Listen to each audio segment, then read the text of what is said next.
O Jornal Hoje está começando.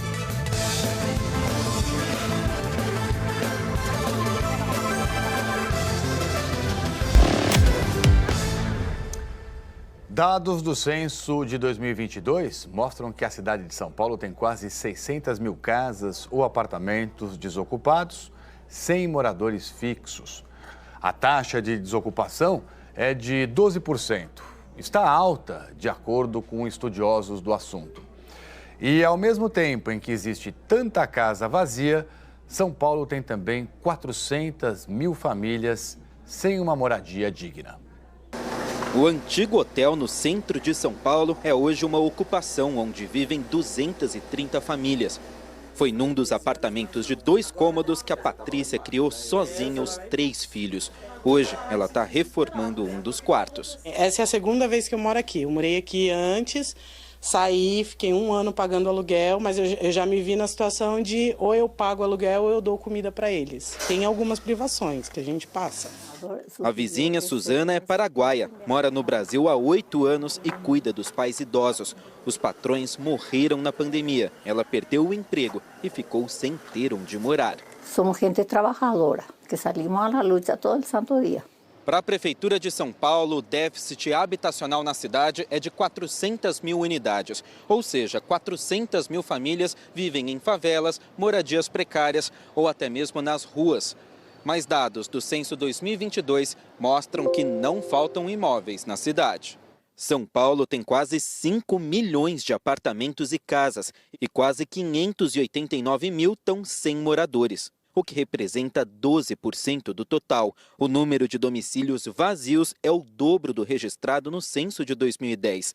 Há 12 anos, a cidade tinha menos de 4 milhões de casas e apartamentos e a taxa de desocupação era de 7%. Os estudos que são feitos, inclusive internacionais, mostram que esse número tem que variar entre 6% e 8%, mais ou menos uma média, né, para que o mercado não fique estrangulado e os valores subam muito. No caso do município de São Paulo, esse número está chegando em 12,5%. Então tem aí uma diferença, um gap que pode ser um importante, vamos dizer assim, potencial para enfrentar o problema da habitação. Agora, para isso, nós temos que ter políticas adequadas, porque o problema existe. O prefeito Ricardo Nunes disse que quer combater o déficit habitacional com incentivo à construção de mais moradias, dessa vez de interesse social. Os incentivos que a prefeitura dá para a construção do HIS, Habitação de Interesse Social, é de não pagamento de outorga. Para quê? Para que a gente incentive as construções de habitações de interesse social. A Prefeitura de São Paulo lançou o programa Pode Entrar, que para aquisição de 45 mil unidades habitacionais, para a gente atender a nossa fila do déficit habitacional, e que a preferência é para construções feitas nos eixos. Lembrando que os eixos são os locais onde passa o transporte coletivo. O que a Patrícia quer é emprego, renda e financiamento para poder realizar um sonho. Eu quero conseguir meu apartamento, conseguir um atendimento aqui no centro e poder terminar de criar meus filhos, ver eles se formarem. É o sonho, né? O sonho de toda mãe, dar uma criação correta, uma educação correta, poder ver os filhos caminharem na vida, né? Sonhando alto. E conversando com especialistas em moradia, está muito claro que no Brasil é fundamental que haja cada vez mais programas de habitação popular eficientes, por meio de mutirões de habitação, né? Financiamento de fato para que o povo consiga comprar uma casa, parcelar, não sofrer no bolso, não conseguir... sofrer tanto para pagar.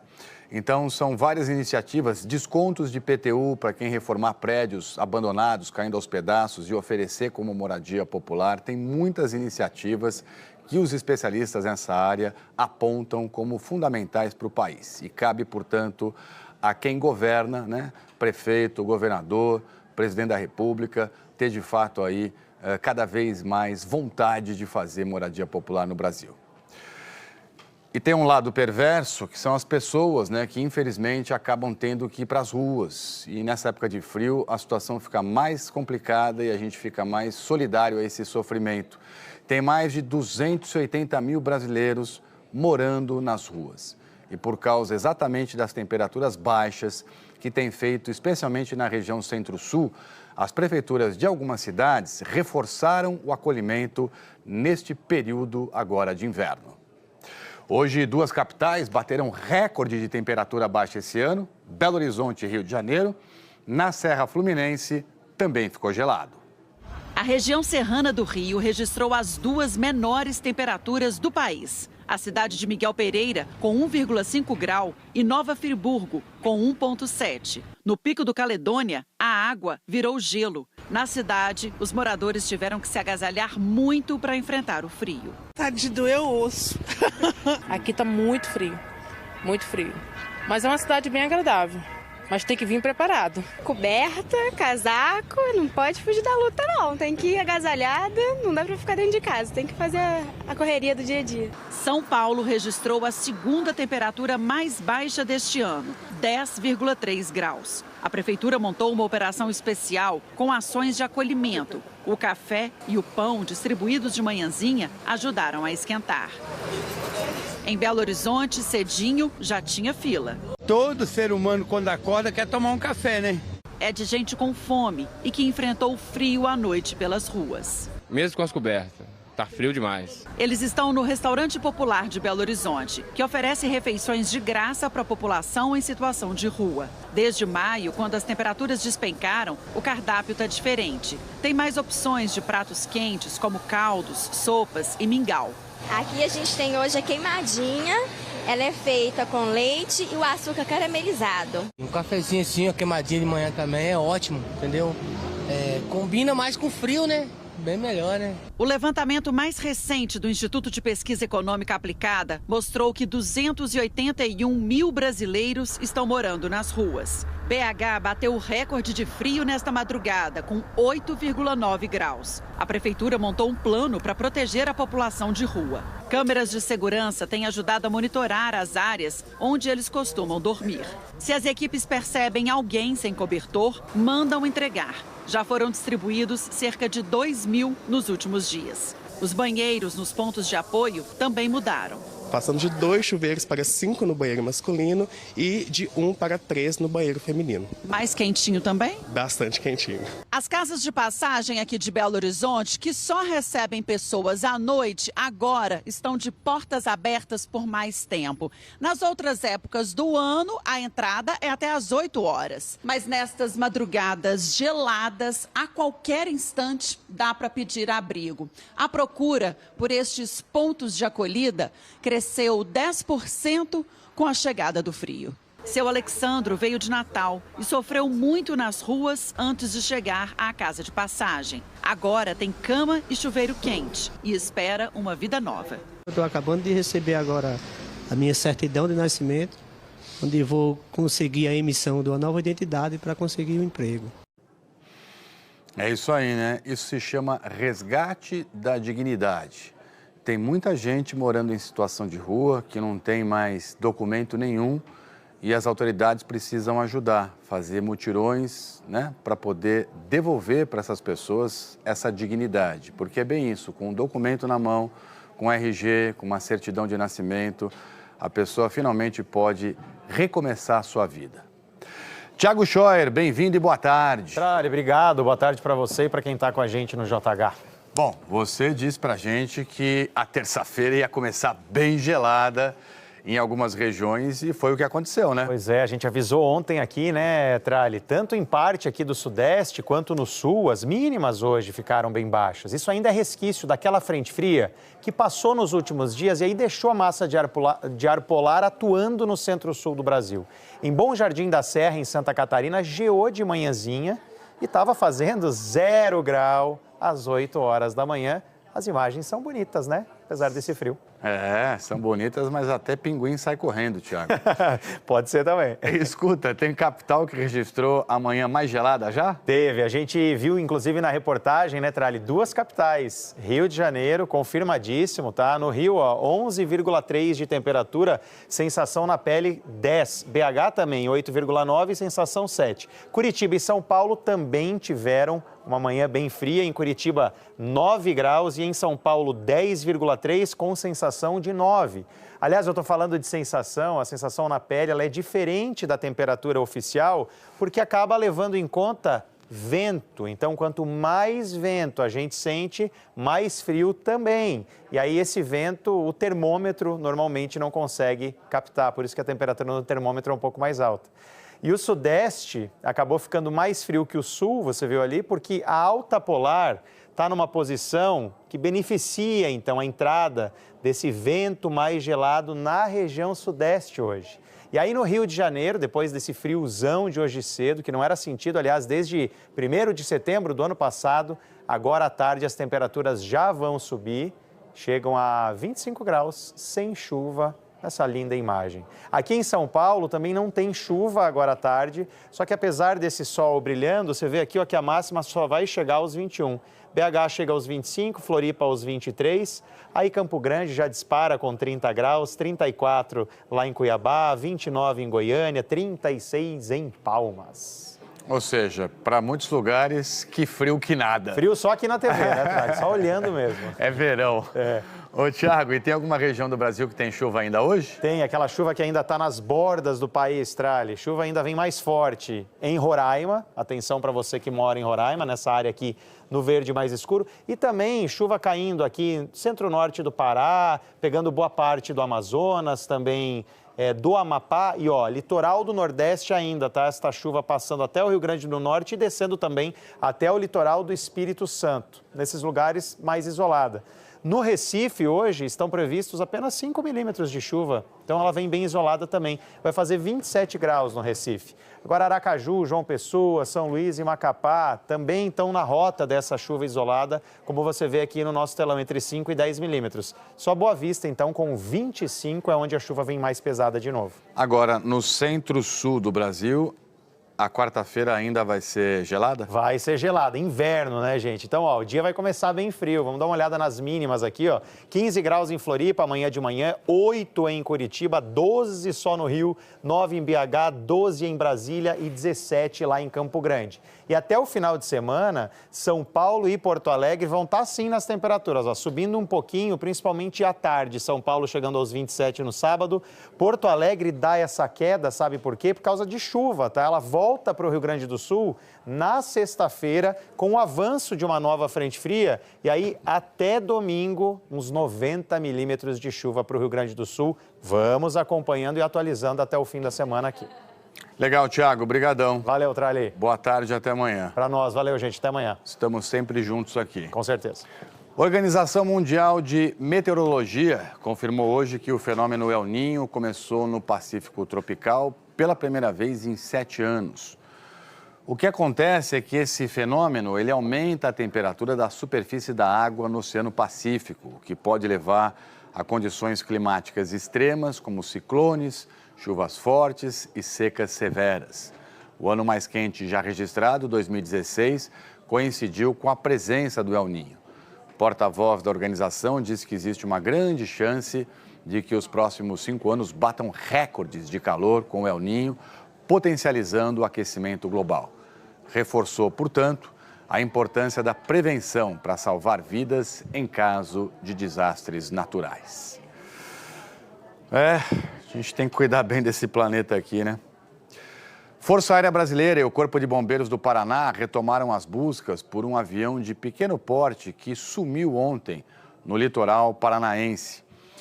Vamos acompanhar aqui então, olha só. Helicópteros da PM e dos bombeiros sobrevoam a área da Serra da Prata, onde esse avião estava quando desapareceu do radar. 3 pessoas estavam na aeronave, o piloto Jonas Borges Julião e 2 funcionários da Casa Civil do Governo do Paraná, Heitor Genovei Júnior e Felipe Furquim. Um avião da FAB com equipamentos especializados para buscas e resgates auxilia aí as ações desde ontem. E um novo sobrevoo deve acontecer hoje à tarde.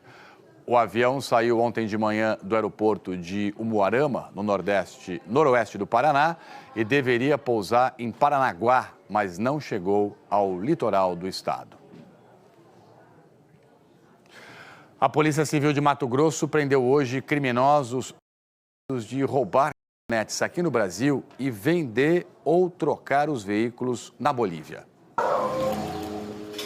Ainda era madrugada quando as equipes chegaram aos endereços dos alvos para cumprir 19 ordens judiciais. Foram 10 mandados de busca e apreensão e 9 de prisão.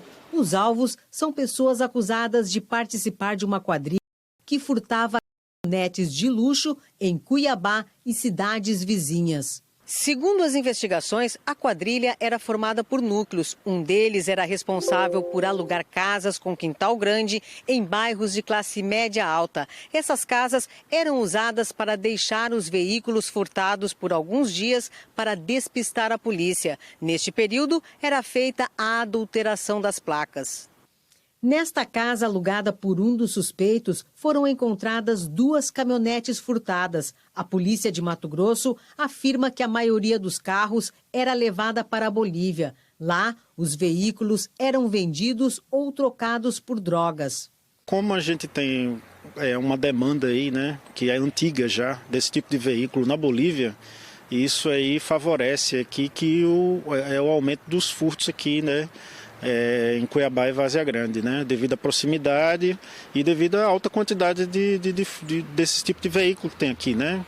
Porque é um veículo caro e geralmente utilizado aí pelo pessoal do agronegócio, né? 90 caminhonetes foram furtadas na região de Cuiabá de janeiro a maio deste ano. Segundo a polícia, o grupo é responsável por quase 20% desses crimes. A investigação identificou os integrantes da quadrilha e a função de cada um deles. Eles tinham o pessoal que fazia os furtos, né? Iam para a rua ali cometer os crimes. Tinha o pessoal que dava esse apoio aí logístico das residências, né? Fazia os aluguéis. Tinha um outro pessoal que era responsável também por praticar extorsão, né? A gente conseguiu identificar uma pessoa que conseguia ali a identificação das vítimas e ligava para elas solicitando resgate do veículo, né? E também, paralelo a isso, a gente conseguiu identificar umas pessoas que falsificavam documentos. Os presos vão responder por associação criminosa, de documentos. Se forem condenados, podem pegar até 30 anos de prisão. Áudios obtidos pela nossa produção revelam detalhes de um esquema de falsificação de diplomas de nível superior. Um esquema descoberto pela Operação Catarse, da Polícia Federal. A investigação da Polícia Federal mostrou que a quadrilha presa no último dia 20 vendia não apenas diplomas de medicina, mas também de enfermagem, pedagogia e educação física. O JH teve acesso a áudios obtidos pela PF que mostram Ana Maria Monteiro Neta, apontada como chefe da quadrilha, conversando com clientes sobre a venda de diplomas. Ei, João, bom dia. Então, educação física, se ele precisa de conselho ou não. Se é para ele dar aula em academia ou se é para dar aula em escola normal. Isso aí que eu preciso saber para ver o valor, entendeu? Outra cliente que comprou um certificado de biblioteconomia procurou Ana Maria Monteiro Neta para ter uma solução para o seu problema. É que descobriram a maracutaia. Ô Ana, deixa eu te falar, hoje eu fui dispensada da minha escola, porque quando eles foram averiguar a veracidade do meu diploma, aí quando entra com CPF, na própria universidade, aparece nenhum registro encontrado. O que você tem para me falar? O esquema foi revelado pelo Fantástico no último domingo. De acordo com os investigadores da Polícia Federal, a quadrilha criava histórico escolar e diplomas falsos parecidos com os originais e ainda um e-mail imitando da universidade para mandar os documentos. A PF afirma que dessa forma, 65 pessoas conseguiram registro como médico no Conselho Regional de Medicina do Rio. Muitos pagavam entre 45 mil e 400 mil reais. O CREMERGE disse que mudou o processo de checagem depois da descoberta da fraude. Pelo menos 3 investigados trabalharam em unidades públicas de saúde no estado do Rio. Johnny Teixeira Carreiros é investigado por pagar 80 mil reais para forjar uma formatura em medicina no Brasil. No começo do ano passado, atendia como médico num hospital e num posto de saúde em Magé, mas já trabalhou numa UPA em Teresópolis. Chegou a ser preso em fevereiro deste ano, enquanto acompanhava um paciente. Ficou 9 dias na cadeia. Thaís Rodrigues de Souza, também investigada pela Polícia Federal, apareceu no Cadastro Nacional de Estabelecimentos em Saúde como médica pediatra na UPA de Magé, que na época era estadual. Sidney Oliveira Lemes é investigado por exercício ilegal da profissão e uso de documento falso. Pelo Cadastro Nacional de Estabelecimentos em Saúde, em janeiro do ano passado, ele era médico estrategista de saúde da família em Mesquita. No mês passado, a PF prendeu 3 integrantes da quadrilha: Valdelírio Barroso Lima, Reinaldo Santos Ramos e Francisco Gomes Inocêncio Júnior, que é médico mesmo. Ana Maria Monteiro Neta está foragida. A defesa de Johnny Teixeira Carreiros diz que ele foi vítima de um golpe e não tem antecedentes criminais. A Prefeitura de Magé diz que ele trabalhou de outubro do ano passado até fevereiro, quando pediu desligamento, e que no momento da contratação o registro dele no CREMERGE estava ativo. A Prefeitura de Teresópolis diz que está apurando o caso. A Secretaria Estadual de Saúde do Rio diz que não encontrou o nome de Thaís Rodrigues Souza entre os médicos que já atuaram na rede estadual. A Prefeitura de Mesquita afirmou que Sidney Oliveira Lemes não chegou a trabalhar na cidade. Diz que o processo de contratação dele foi interrompido porque a inscrição no CREMERGE estava inativa. Nós tentamos contato com a Thaís Rodrigues de Souza e com o Sidney Oliveira Lemes, mas não tivemos retorno e não conseguimos contato com a Ana Maria Monteiro Neta, nem com os 3 homens presos no mês passado. Essa operação deixa muito claro para todos nós que é fundamental cada vez mais, que as prefeituras, governos do estado, apertem aí, portanto, a contratação no sentido de verificar bem quem são os profissionais que estão sendo chamados aí para atender a população. E o mesmo vale, para os conselhos regionais de medicina fazer uma verificação bem rigorosa aí, de quem de fato é profissional e está atuando dentro das regras.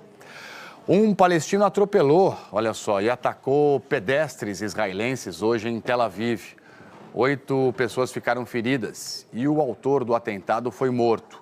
Acompanha essa escalada, infelizmente, da tensão toda na região, especialmente por causa da operação militar israelense na Cisjordânia, que já deixou 10 mortos.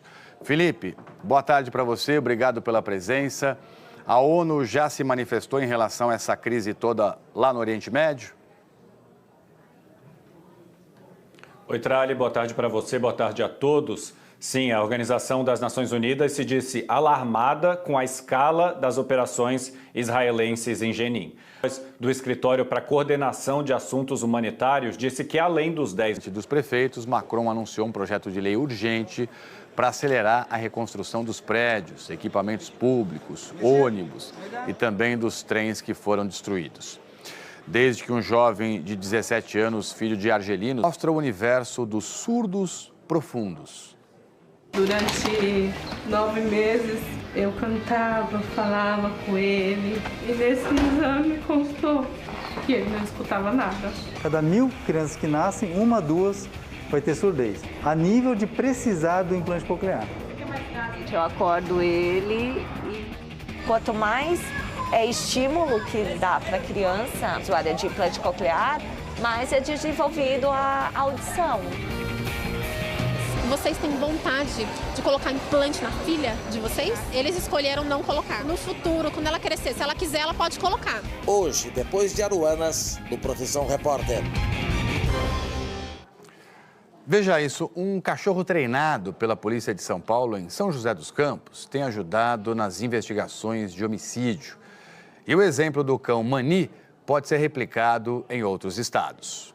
Você concorda comigo que não tem nada de incomum nessa cena, não é? Yes! Um tutor passeando com seu cãozinho em uma praça. Mas, geralmente, super-heróis escondem a identidade. Se o João sair contando por aí que o vira-lata dele, o Mani, é um cão investigador, muita gente vai querer ver para crer. Então tá aí, o Mani botando fuço onde é chamado. E a função dele é bem séria. Procura? Este é o cenário de um crime e o cachorro tá à procura de vestígios de sangue. Cadê? Vai. Procura? O tutor e treinador é o João, veterinário e perito criminal em São José dos Campos, no interior de São Paulo. A gente adotou ele de um local de crime que fizemos E a gente já tinha ideia, tinha um projeto incubado e a gente acabou selecionando ele para entrar nesse programa, né? E fizemos o treinamento dele para detecção de sangue e tudo começou a dar muito rápido por causa do resultado que ele acabou dando para as investigações. Já são quase 30 investigações em que o Mani participou e em todas encontrou elementos que os peritos humanos não tinham encontrado. O Mani, ele já é da nossa equipe já. Ele otimiza nossos recursos, é eficaz na detecção de sangue, nos auxilia muito na continuação da investigação, na identificação da autoria e posterior prisões. Esse projeto em que o cão ajuda nas investigações foi apresentado em um encontro de peritos criminais em Brasília. A ideia da polícia científica é tornar o Mani um exemplo para todo o país. E quem sabe incorporar outros cachorros nas investigações. Ele traz para a gente uma economicidade absurda em termos de utilização de substâncias quimioluminescentes, conhecidas como luminol. Ele consegue ser efetivo no local dos fatos porque vai diretamente aonde o sangue foi lavado e a partir daí todos os procedimentos outros de um local de homicídio, de latrocínio, podem correr tranquilamente e a gente pode chegar à dinâmica dos fatos, que é o objetivo sempre da perícia. Né? Logo, logo, o Mani vai ter uma nova parceira de trabalho. A vira-lata Savana vai fazer parte da polícia científica. Ela está em treinamento e também foi adotada pelo João depois de sofrer maus tratos e ser abandonada. A vira-lata foi encontrada numa estrada. Estava desidratada e por isso recebeu o nome de Savana, lembrando o bioma que tem como característica o clima seco. Ela só tem 1 ano. É um tanto quanto atrapalhada. O João está esperando que a Savana amadureça um pouco para usar a nova colaboradora. Todo mundo, em algum momento da sua infância, já quis trabalhar com cachorro, ter um cachorro de serviço e poder ter um cão e trabalhar com ele, ajudando como um parceiro mesmo. Parece uma história de filme até. É bem divertido. Eu sou muito grato por isso. Que bacana, né? Parabéns aí, que de fato a gente consiga replicar, reproduzir iniciativas como essa. Eu peguei aqui o celular para que você veja isso que tem no G1. É um concurso que o IBGE está abrindo, mais de 7.500 vagas temporárias pelo Brasil inteiro, prestação de serviço. Está aqui o QR Code, você vem direto para essa reportagem que traz exatamente que cargos são esses, é agente de pesquisa, supervisor de coleta, em todo o país, tem os editais, como é que você faz para participar, os salários, são funções por prazo limitado, né, por um tempo, mas que pode ser prorrogado por mais tempo, e as inscrições aí, a taxa vão até esse mês aqui de julho. Todos os detalhes para você no G1 e é bacana porque tem até um mapa aqui, ó, por exemplo, para agente de pesquisa e mapeamento. Você vê o seu estado e quantas vagas tem disponíveis, tá vendo? E se a gente descer um pouco mais, também tem aqui o outro mapa, ó, supervisor de coleta e qualidade. Todos os estados em que as vagas são oferecidas para que você possa ver se você se interessa, concorrer, enfim. Tá aí, tá bom? A gente está sempre aqui de olho nessas questões que envolvem emprego, trabalho e o G1 também. E esse trabalho importantíssimo que o IBGE faz de pesquisas aí pelo Brasil para que a gente possa direcionar as políticas públicas. G1, se você não tem aplicativo, vai no seu celular, né? É de graça, fácil de baixar e você confere. Boa sorte aí para quem está em busca de um trabalho temporário. Quem sabe abre porta para um trabalho definitivo também. E ainda hoje aqui no JH, prefeitos, governadores, parlamentares buscam consenso para conseguir votar a reforma tributária. E a seguir também, a venda de carros novos cresce em junho com os incentivos do governo federal. Na Argentina, Lula diz que as condições impostas pela União Europeia para o acordo com o Mercosul são inaceitáveis. O Jornal Hoje volta já já. 2h mais 9 agora, pelo horário de Brasília. Sempre muito bom ter a sua companhia aqui no Jornal Hoje. A indústria brasileira voltou para o campo positivo em maio. Vamos juntos aqui para o nosso telão, porque a produção variou pouco, mas variou positivamente aí, 0,3%, né, em relação ao mês de abril. Está indicando aí uma estabilidade. De acordo com o IBGE, a indústria foi muito impactada aí pela pandemia e até hoje não conseguiu recuperar o ritmo. A produção industrial está 1,5% abaixo do nível registrado em fevereiro de 2020. Na comparação com maio do ano passado, o que nós temos é isso aqui, ó, a produção cresceu quase 2%. Em 12 meses, o resultado é esse, 0. Não saiu do lugar. Setor de veículos fechou o primeiro semestre com mais de 998 mil unidades vendidas. É uma alta aí de 8,7% em relação ao primeiro semestre do ano passado. Esse balanço foi divulgado hoje pela FenaBrave, que é a Federação Nacional que reúne os distribuidores de veículos. Esses números são relativos ao emplacamento de carros, veículos comerciais leves, caminhões e também ônibus. Em junho, mês em que entrou em vigor aquela medida do governo que prevê um desconto na compra de veículos, foram negociadas quase 190 mil unidades, 6,5% praticamente a mais que em junho do ano passado, e um crescimento aí de 7,3% em relação ao mês anterior.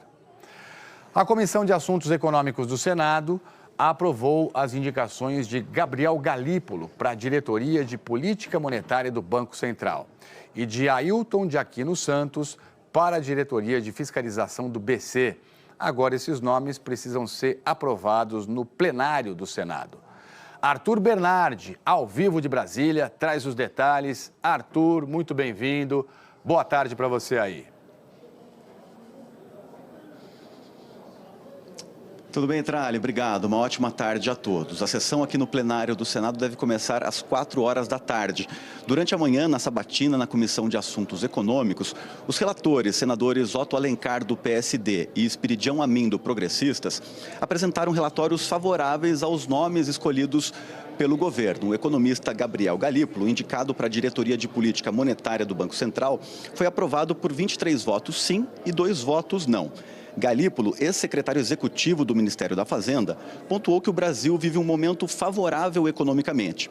Questionado sobre a autonomia do Banco Central, disse que não cabe a diretores da instituição opinar sobre a medida, mas apenas acatar a legislação. Ailton de Aquino foi aprovado para a diretoria de fiscalização do Banco Central por 24 votos sim e 1 voto não. Se o nome de Ailton for aprovado aqui no plenário do Senado, ele será a primeira pessoa negra a ocupar um cargo na diretoria do Banco Central. A sabatina para os 2 indicados na Comissão de Assuntos Econômicos durou pouco mais de 2 horas. Gabriel Galípolo foi indicado para a diretoria de política monetária do Banco Central em maio. Ele era secretário executivo do Ministério da Fazenda, braço direito do ministro Fernando Haddad, e ocupava o cargo de presidente do Conselho de Administração do Banco do Brasil, mas renunciou após a indicação para o BC. Gabriel Galípolo é formado em Ciências Econômicas e mestre em Economia Política pela PUC São Paulo. A possível ida dele para o cargo ocorre em um momento de críticas do governo à alta taxa de juros, definida pelo Comitê de Política Monetária, o Copom, do BC. A taxa básica de juros, a Selic, está em 13,75% ao ano. O governo entende que, nesse patamar, a taxa inibe investimentos e prejudica o crescimento da economia. Na semana passada, o Banco Central indicou as novas projeções para a economia. A ata da reunião do Copom indicou a possibilidade de corte nos juros em agosto. Na comissão, Galípolo disse que gosta do diálogo e que não cabe a economistas impor o destino econômico do país. Gosto muito do diálogo. Eu sou alguém que aprende e gosta dessa alternância de lógicas com quem não pensa igual a nós mesmos. Durante muito tempo, eu acho que nós, economistas, utilizamos a necessidade da discussão técnica para tentar interditar o debate econômico ou a economia como um espaço para a vontade democrática ou para o debate público, né? Não cabe a nenhum economista, por mais excelência que ele tenha, impor o que ele entende ser o destino econômico do país à revelia da vontade democrática e dos seus representantes eleitos, que são os senhores. Questionado sobre a autonomia do Banco Central, Galípolo falou que cabe aos diretores do Banco Central acatar a legislação. Não cabe aos diretores do Banco Central opinar ou dar qualquer tipo de diretriz sobre isso, né? A gente obviamente acata a legislação que está sendo colocada aqui por essa casa junto com a Câmara. Mas eu só queria dar esse testemunho de que eu acho que muitas vezes se entende a autonomia do Banco Central como se fosse uma autonomia do processo democrático, ou como se alguém quisesse ser indicado para ser diretor do Banco Central para fazer alguma coisa à revelia do que saiu da vontade democrática ou alguma coisa nesse sentido. O que não é o desejo de ninguém, eu tenho certeza de que está ocupando ou que está como candidato para ocupar o papel de uma autarquia. Talvez é preciso se entender que é óbvio que é o poder eleito democraticamente à vontade das urnas que determina qual é o destino econômico da nossa sociedade. É através desse debate que a gente vai determinar. A autonomia técnica e operacional é aquilo que foi determinado e aquilo que os diretores devem perseguir e seguir. Ailton de Aquino Santos, indicado para a diretoria de fiscalização do Banco Central, também defendeu que cabe ao BC seguir a decisão do Congresso e disse que o BC é uma autarquia de Estado e não de governo. Ailton de Aquino é advogado e servidor de carreira do Banco Central desde 1998 e já ocupou diversas funções, inclusive a de auditor-chefe da instituição.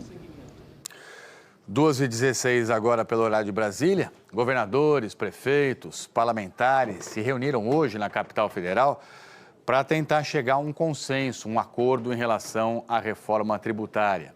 A repórter Rita Yoshimine está ao vivo aqui e traz os detalhes para a gente. E aí, Rita, sai ou não sai? Bem-vinda e boa tarde.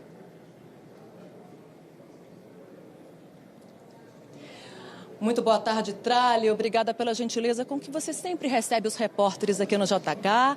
Boa tarde também para quem nos assiste aqui no Jornal Hoje. Parece que sai, porque o objetivo do presidente da Câmara, Arthur Lira, do Partido Progressistas, é que a reforma tributária seja votada até sexta-feira. Por isso, prefeitos e governadores estão aqui em Brasília participando de várias reuniões na tentativa de ajustar pontos do interesse de cada um. Eles temem que a reforma provoque uma perda de autonomia e de arrecadação nos estados e municípios. Mas o governo e o relator da matéria, deputado Aguinaldo Ribeiro, também do Progressistas, afirmam que a reforma tributária vai servir para simplificar e até melhorar de forma gradual a cobrança de impostos. A proposta prevê a unificação de 5 tributos, 3 deles federais, IPI, PIS e COFINS, o ICMS, que é estadual, e o ISS, que é municipal. Esses 5 tributos deixariam de existir e, no lugar, haveria o IVA, o Imposto sobre Valor Agregado. Uma parte do futuro IVA seria gerenciada pela União e a outra parte teria uma gestão compartilhada por estados e municípios.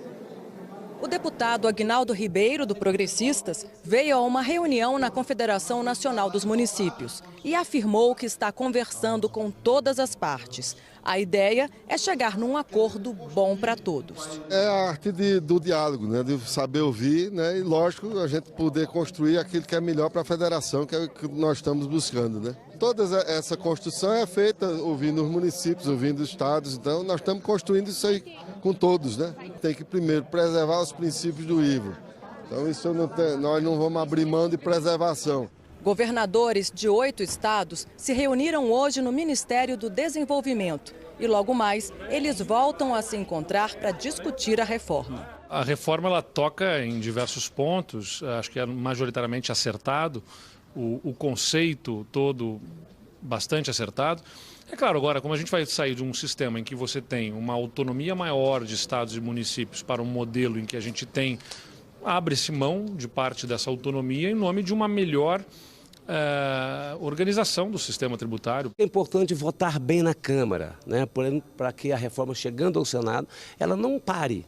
Porque no Senado você tem uma equidade, né? Uma igualdade na representação. Se não chegar a reforma adequada, ela pode parar lá e não ser apreciada e votada. O brasileiro precisa de um novo sistema tributário nacional, mas nós precisamos de cuidar dos interesses de cada estado. O líder do governo na Câmara, deputado José Guimarães, disse que chegou a hora de o Brasil ter um novo sistema tributário. Segundo ele, o que está sendo buscado é um consenso entre os parlamentares para aprovar a reforma. Nós temos que contribuir com o diálogo, atendendo o contraditório e buscando uma saída consensuada. Acho que é possível, sim. Eu, do ponto de vista do que os governadores estão colocando, que querem discutir a questão da centralização, a composição e os critérios de distribuição, o governo federal cede em alguma coisa, sentando e conversando, em compensação ganha em outras, porque nem pode ser a reforma do governo federal e nem pode ser a reforma dos governadores. Tem que ser a reforma do Brasil, do país, e, portanto, todos precisam ceder. Em uma nota, o ex-presidente Jair Bolsonaro disse que o partido dele, o PL, vai orientar a bancada, que tem 99 deputados, a votar contra a PEC da reforma tributária. Já o ministro Alexandre Padilha, das Relações Institucionais, afirmou que tem conversado com prefeitos e com governadores numa tentativa de deixar o texto mais ajustado para que ele seja aprovado. Trália, com você. Obrigado, Rita. Um ótimo trabalho para você aí em Brasília e até uma próxima oportunidade. Ainda sobre esse assunto tão importante para o país, o Movimento para Ser Justo divulgou um manifesto defendendo a necessidade e a urgência de se aprovar essa PEC 45, que trata da reforma tributária. Esse texto é assinado por 67 nomes de profissionais e políticos que atuam ou atuaram em instituições econômicas de importância e reconhecimento internacional. Entre eles, o ex-presidente do Banco Central, Armínio Fraga, Maílson da Nóbrega, ex-ministro da Fazenda do governo José Sarney, e Guido Mantega, ministro da Fazenda durante os governos Lula e Dilma Rousseff. A lista conta também com o nome de empresários como Jorge Gerdau e de políticos de diferentes correntes de pensamento, como João Amoedo, um dos fundadores do Partido Novo, e Roberto Freire, presidente do Cidadania. A carta afirma que agora temos a melhor janela para a aprovação da reforma tributária, discutida já tem 35 anos, porque, segundo a carta, existe agora um alinhamento político entre Congresso, governo federal e a maioria dos estados e municípios, além do setor privado. A reforma tributária, segundo o manifesto, é uma oportunidade de deixar um legado de prosperidade. Além da reforma tributária, o esforço concentrado na Câmara está focado em dar andamento para outros itens da agenda econômica. Raquel Honorato, agora é ela, ao vivo, direto do Congresso Nacional. Raquel, boa tarde e muito bem-vinda também. Obrigada, Tralli. Boa tarde a você, boa tarde a todos. Sessão já aberta aqui no plenário da Câmara dos Deputados, mas, por enquanto, o quórum ainda é baixo. 141 deputados marcaram presença. O primeiro item da pauta aqui hoje deve ser o CARF, que é aquela proposta que retoma o voto de qualidade do governo no Conselho Administrativo de Recursos Fiscais. Esse conselho, ele julga disputas entre o governo federal e empresas privadas ou pessoas físicas sobre o pagamento de dívidas tributárias. Então, esse voto de qualidade, ele dá ao governo o poder de desempate nos julgamentos. Essa proposta foi enviada aqui para a Câmara em regime de urgência e aí, por conta disso, ela trava a pauta do plenário. E aí, ontem, o relator, o deputado Beto Pereira, apresentou o parecer. O relator trouxe no texto alguns mecanismos para tentar minimizar a resistência ao projeto.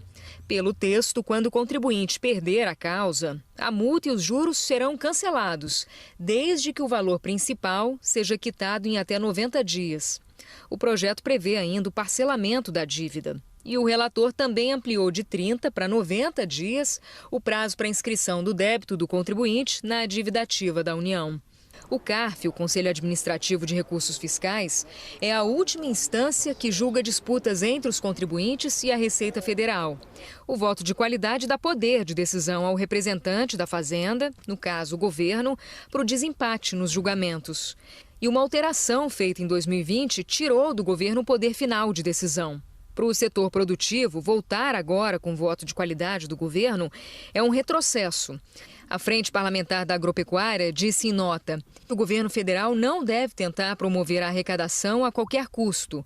O CARF deve funcionar como um tribunal administrativo que garanta a imparcialidade necessária de tratamento entre os interessados. Não se pode esperar do Conselho um favorecimento ao fisco e tampouco ao contribuinte. A Confederação Nacional da Indústria afirma que a volta do voto de qualidade é preocupante.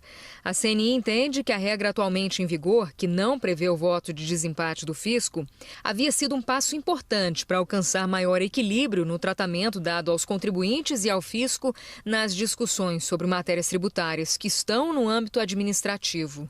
O CARF, o texto, está todo negociado com o relator, com os líderes desde domingo à noite e, portanto, nós temos unidade aqui na Câmara sobre o conteúdo do CARF. Nós vamos votar esse texto hoje. Como esse projeto foi enviado pelo governo em regime de urgência, ele trava a pauta do plenário da Câmara. Mesma situação de outro projeto, mas esse já foi analisado e aprovado ontem, o que cria o programa Escola em Tempo Integral.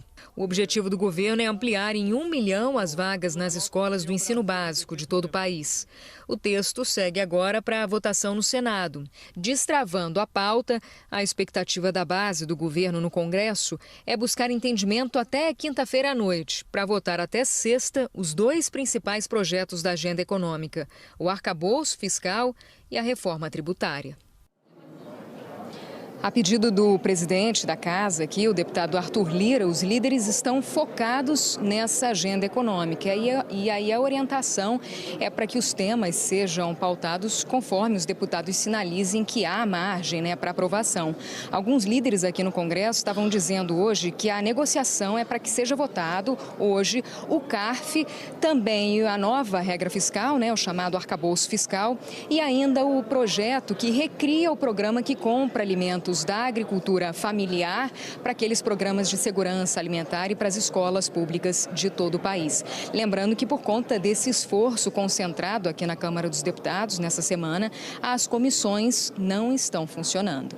Trali. Valeu, Raquel, muito obrigado. É isso aí, é uma semana que está durando um mês aí no Congresso Nacional. Bom trabalho para você e até mais. Presidente Lula assumiu hoje a presidência do Mercosul. E no encontro que reúne presidentes do grupo na Argentina, Lula disse hoje que as condições impostas aí pela União Europeia para fazer um acordo com o Mercosul são inaceitáveis. Você já acompanha comigo aqui ao vivo o Vitor Boiadian. Ele é o nosso correspondente, enviado especial para Puerto Iguaçu, na Argentina, e o Vitor está acompanhado do João Raimundo. Vitor, bem-vindo e boa tarde para você aí. Oi, Trali, obrigado. Boa tarde para você, todos que nos acompanham. Presidência do Mercosul é temporária, dura 6 meses. Estava sob comando do presidente da Argentina, Alberto Fernandes, e agora passou para o presidente brasileiro, Lula. A transmissão desse posto aconteceu agora, no começo da tarde, encerrando mais essa cúpula do Mercosul, que hoje aconteceu aqui em Puerto Iguaçu, na Argentina. Agora, os presidentes dos 4 países que integram o bloco, mais a Bolívia, que está associada e pode integrar o bloco, estão almoçando. No discurso mais cedo, o presidente Lula criticou a proposta da União Europeia de bloquear importações de áreas desmatadas aqui na região do Mercosul como condição para assinar um acordo de livre comércio entre os 2 blocos. O presidente brasileiro prometeu apresentar uma contraproposta para fechar esse acordo. Vamos ver. O argentino Alberto Fernandes recebeu os presidentes dos países do Mercosul e de outras nações amigas. Hoje foi o último dia da Argentina no comando temporário do bloco. Fernandes fez um balanço de sua gestão e passou a palavra para o presidente do Brasil. No discurso de pouco mais de 10 minutos, Lula voltou a criticar as novas exigências apresentadas pela União Europeia para a conclusão do acordo comercial com o bloco. O instrumento adicional apresentado pela União Europeia em março deste ano é inaceitável. Parceiros estratégicos não negociam com base em desconfiança e ameaça de sanções. É imperativo que o Mercosul apresente uma resposta rápida e contundente. É inadmissível abrir mão do poder de compra do Estado, um dos poucos instrumentos de política industrial que nos resta. Não temos interesse em acordos que nos condenem ao eterno papel de exportadores de matéria-primas, minérios e petróleo. Precisamos de políticas que contemplam uma integração regional profunda, baseada no trabalho qualificado e na produção de ciência, tecnologia e inovação. Lula também falou que vai revisar e avançar nos acordos já em negociação com o Canadá, Coreia do Sul e Singapura, e ainda negociar com outros países da Ásia. Vamos explorar novas frentes de negociação com parceiros como a China, a Indonésia, o Vietnã e com o país da América Central e Caribe. A proliferação de barreiras unilaterais ao comércio perpetua desigualdades e prejudica os países em desenvolvimento. O presidente Lula reforçou a importância da integração entre os países da região. Consolidar a democracia será uma tarefa permanente. Vamos propor a reinstalação do Fórum Consultivo de Municípios e Estados Federados, a realizar a cúpula social em formato presencial. Fortalecer o Mercosul significa contar com a participação de todos os nossos membros. Temos urgência para o acesso da Bolívia como membro pleno e trabalharei pessoalmente por sua aprovação no Congresso Brasileiro. Bom, depois desse discurso do presidente Lula, foi a vez das falas do presidente do Uruguai e do presidente do Paraguai. Quando o assunto é acordo de livre comércio com a União Europeia, todos estão do mesmo lado. Agora, quando é a situação política de um outro integrante do Mercosul, a história muda. O presidente do Uruguai, Lacalipó, e o presidente paraguaio, Mário Abdo Benítez, criticaram a Venezuela, que é um membro suspenso do bloco do Mercosul, e foi um tema ignorado inicialmente nos discursos do Brasil e da Argentina. Os dois presidentes, paraguaio e uruguaio, condenaram a decisão da justiça venezuelana de tornar inelegível uma opositora de Nicolás Maduro. Mais tarde, o presidente Lula, quando recebeu o comando do Mercosul, disse o seguinte, abre aspas, não conheço a situação dos candidatos da Venezuela, mas vou procurar conhecer, e acrescentou, mais uma vez, abre aspas, a gente tem que levar em conta que os defeitos não estão só de um lado, os defeitos são múltiplos, fecha aspas. Eles encerraram a cúpula com aquela foto tradicional, chamada foto de família, dessa vez na frente das cataratas, onde ocorre aqui num hotel a cúpula do Mercosul. O presidente Lula embarca ainda hoje para o Brasil, ele tem agenda em Foz do Iguaçu, antes de retornar a Brasília. Trali. Legal, Vitor, obrigado aí pela sua participação, um ótimo trabalho para você aí do outro lado da fronteira. Eu vou pegar o celular de volta aqui, rapidamente, para mostrar para você que o G1 está trazendo inscrições para o FIES. FIES, você sabe, extremamente importante para financiar, né, faculdade particular para milhões de brasileiros.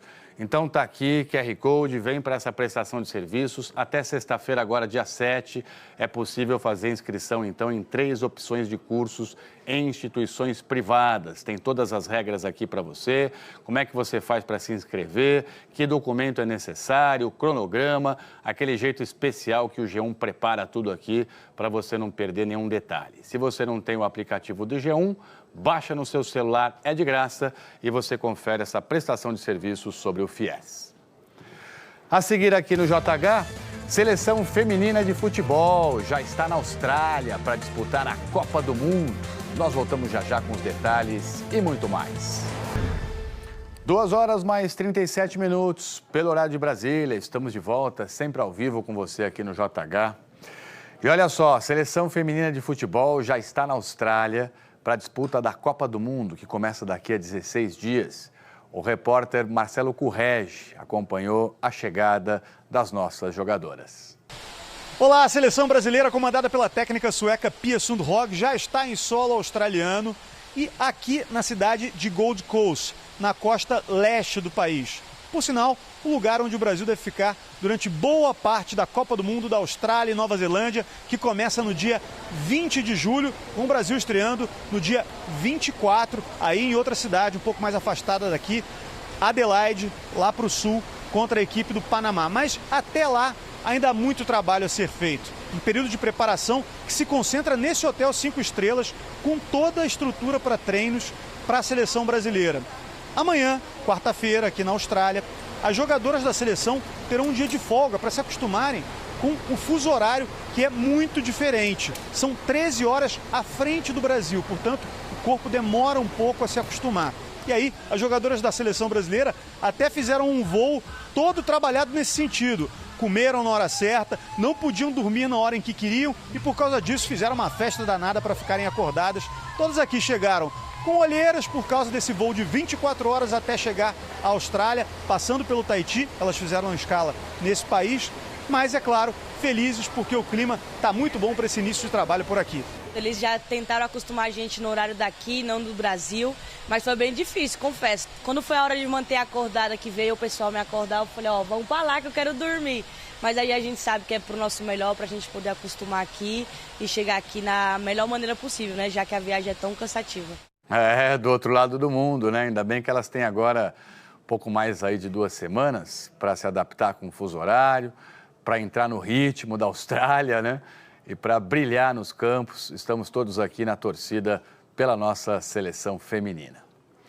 Uma última informação do esporte. Fernando Diniz vai ser o técnico interino da seleção brasileira masculina. O site GE, tá vendo? O GE. Globo apurou com fontes ligadas à CBF que o atual técnico do Fluminense acertou para ser interino, enquanto a entidade espera aí que o Carlo Ancelotti assuma o comando da seleção brasileira. O Ancelotti é o atual técnico do Real Madrid. O contrato vai ser de 6 meses ou 1 ano, dependendo da data em que o treinador italiano poderá então deixar o Real Madrid. E o combinado nas negociações com o Fernando Diniz é que ele concilie o trabalho que ele faz no Fluminense e se apresente nas datas aí da FIFA para comandar a seleção brasileira. Encerramos assim o JH. Daqui a pouco você pode rever as nossas reportagens no Globoplay e logo mais à noite as notícias do Brasil e do mundo no Jornal Nacional. Muito obrigado sempre aqui pela sua companhia. Uma ótima tarde, fique em paz, se cuide e amanhã, quarta-feira, estaremos todos esperando aqui por você. Obrigado.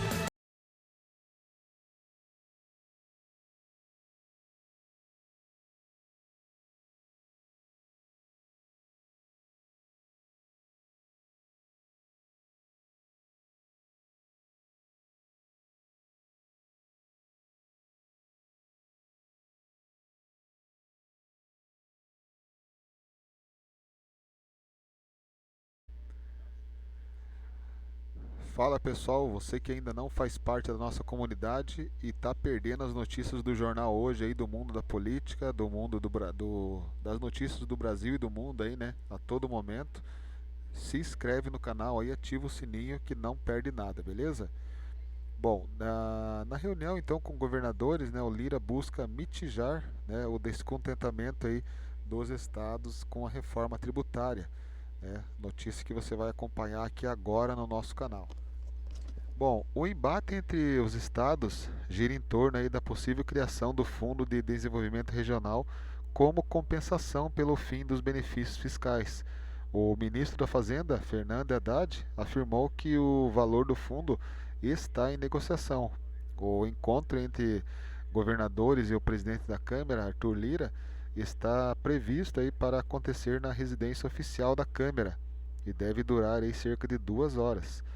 Bom, apenas o governador, né, pessoal, Carlos Brandão, do Maranhão, declinou o convite aí e não enviará um representante. Os governadores aí esperam obter mais detalhes aí, né, sobre a proposta, como a unificação dos impostos aí, gestão compartilhada do tributo e as alíquotas tributárias aí do setor. Então, o relator da Câmara aí, Agnaldo Ribeiro, e o secretário extraordinário para a reforma tributária do ministro da Fazenda, Bernard App, participarão desse encontro, beleza? Então, essa é a notícia de hoje, uma notícia do jornal hoje aí, que você vai acompanhar tudo aí com César Tralli. Se inscreve no canal aí se você não faz parte ainda da nossa comunidade. Senta o dedão no like aí, porque você dando like, você ajuda o nosso canal a crescer mais e mais. Beleza, galera? Se inscreve aí, deixa o sininho ativado para você não perder nada, tá bom? Um grande abraço então e já voltamos com outras notícias aí para vocês. Valeu, até mais.